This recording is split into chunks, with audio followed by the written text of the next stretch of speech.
Hi అండి. ఎలా ఉన్నారు? ఇవాళ మనం క్విక్‌గా అయిపోయే పెప్పర్ రసం ఎలా చేయాలో చూద్దామండి.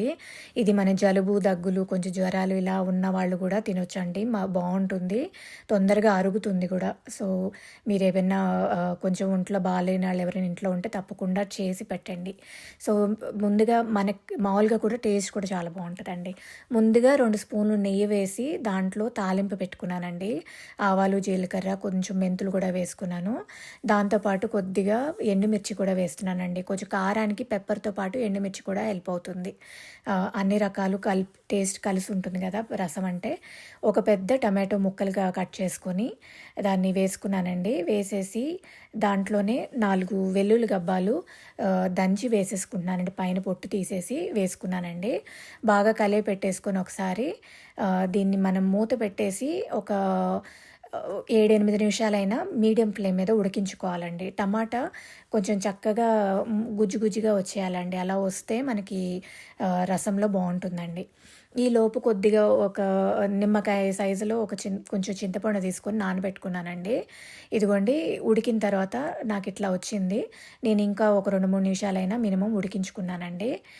దీని తర్వాత కూడా అప్పుడు కాస్త మెత్తగా అయిపోయిందండి కూర. చూసారా ఇట్లా అయిన తర్వాత ఇంకా మనం మెల్లగా మిగతా ఇంగ్రీడియంట్స్ అన్నీ యాడ్ చేసుకోవచ్చండి. దీనిలో కొద్దిగా పసుపు కూడా యాడ్ చేసుకోవాలండి. కొంచెం ఇంగువ కూడా వేసుకుంటే బావుంటుందండి. మీకు అలవాటు ఉంటే ఇంగువ అది కూడా యాడ్ చేసుకోండి.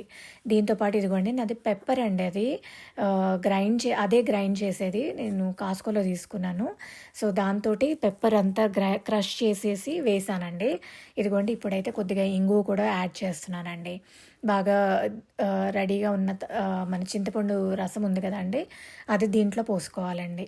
చింతపండు ఒక 4, 5 సార్లు నీళ్లు పోస్తూ మెదుపుకుంటూ జ్యూస్ అంతా మనకి రసంలోకొచ్చేలాగా చేసుకోవాలండి. ఇది నేను రసం పొడండి. నేను ఇంట్లో చేసుకున్నాను. కాదు అంటే మీరు బయట కూడా కొనుక్కున్న రసం పొడైనా కూడా ఈ చింతపండు జ్యూస్ దేంట్లో ఉందో అది కూడా దాంట్లో కలిపి మెదిపారనుకోండి, ఉండలు కట్టకుండా చక్కగా ఈవెన్‌గా వస్తదనమాట. సో, అదంతా రసం అంతా తీసి చింతపండు రసం బాగా పోయాలండి దీంట్లోని. పోసి దీంట్లో కొంచెం బెల్లం ముక్క కూడా వేస్తే బావుంటుందండి. చూసారా అన్ని రకాల రుచులు ఉంటది. ఉప్పు ఉంటుంది, కారం ఉంటుంది, పులుపు ఉంటుంది, కొంచెం తీపి ఉంటుంది. ఇదిగోండి ఉప్పు కూడా ఇప్పుడు యాడ్ చేసుకున్నానండి. ఇంకొంచెం పడుతుందనిపించి ఇంకాస్త ఉప్పు కూడా యాడ్ చేసుకున్నాను నేను. సో, ఇవన్నీ రుచులు కలిసుంటాయి కాబట్టి మనకు కూడా తినేటప్పుడు కూడా చాలా బావుందనిపిస్తుందండి. మనం ఇంకా మిగతా ఇంగ్రీడియంట్స్ కరివేపాకు అలాంటివి కూడా మనం మరిగిన టైంలో అప్పుడు యాడ్ చేసుకోవచ్చు. ఇప్పుడైతే నేను టేస్ట్ చూసుకున్నానండి. బానే అనిపిచ్చింది. కొద్దిగా ధనియా, జీరా పౌడర్ కూడా యాడ్ చేసుకున్నానండి.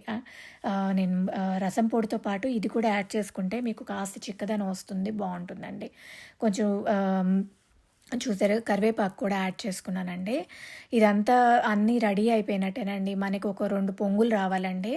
అప్పుడు రసము ఇదిగోండి చూడండి ఇట్లా పొంగొచ్చినప్పుడు రెడీ అవుతుందండి. మనం వేడి వేడి అన్నంలో కాస్త చక్కగా మెదిపి మన చిన్నపిల్లలకైనా ఎవరికైనా పెట్టొచ్చండి. మీరు కూడా మీ ఫ్యామిలీకి ట్రై చేసి ఎలా వచ్చిందో చెప్పండి. Please like, share and subscribe our channel అండి. Thank you for watching.